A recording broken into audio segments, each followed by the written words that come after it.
A human physique consists of 4 layers: the physical body, thoughts, minds, and feelings. When a human is guiding or teaching others about this world, what happens is as follows. 1. The teacher trains the outer physique of the students, ordering them to do certain things and restricting the others. 2. The teacher shapes the thoughts of the students, giving them reasons as to why they need to do certain things and avoid the others, all connected in a chain of cause and effect that can be understood. 3. The teacher sharpens the minds of the students, giving them chance to perfectly understand the pattern of reasoning so that they can conclude something else by themselves. 4.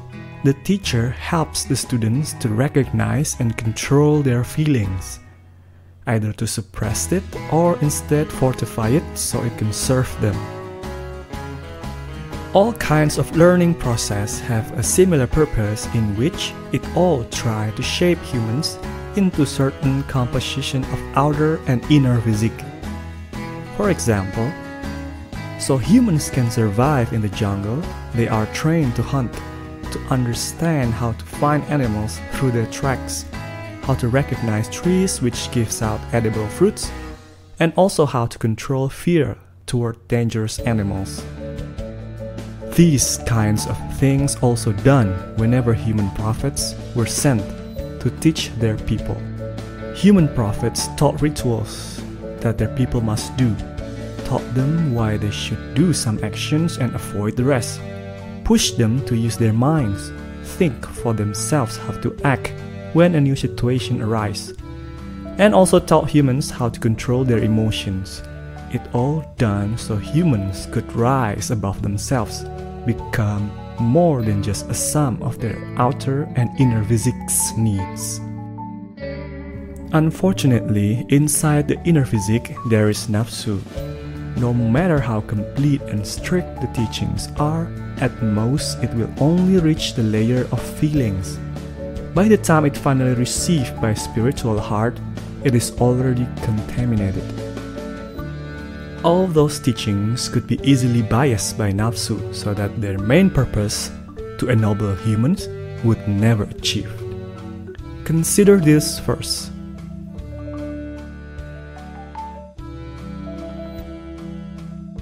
Prayer prohibits immorality and wrongdoing.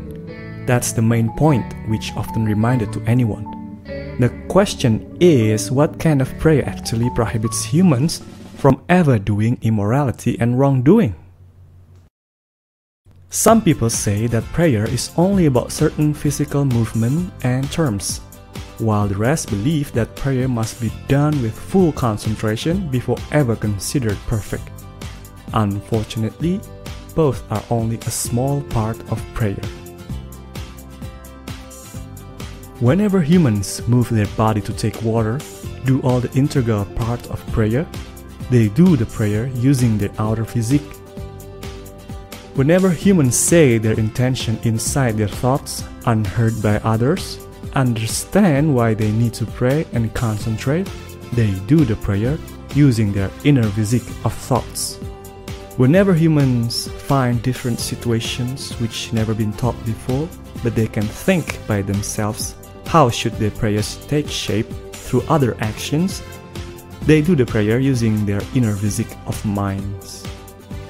Whenever humans capable of controlling their emotions, either to trigger it or to suppress it, through awareness that Allah is the all-knowing, they do the prayer using their inner physique of feelings. Those 4 examples are still but half of the manifestation of prayer, parts called outer physique prayer and inner physique prayer, or simply the physical prayer. If it's only half, what is the rest? The rest is the spiritual prayer. Spiritual prayer is done by human inside their spiritual heart, right in the middle of battle between fitrah and nafsu. Fitrah is a part of human being that absolutely different from the physique that we always feel and see every single day. Fitrah had actually lived in the spiritual realm. Fitrah knows with all its existence the presence of Allah, the All-Creator. The spiritual prayer is done whenever in their hearts humans able to remember that very fact, to remember the greatness of Allah, and information already contained within Fitrah. Humans are doing the spiritual prayer if their hearts manage to win Fitrah over Nafsu.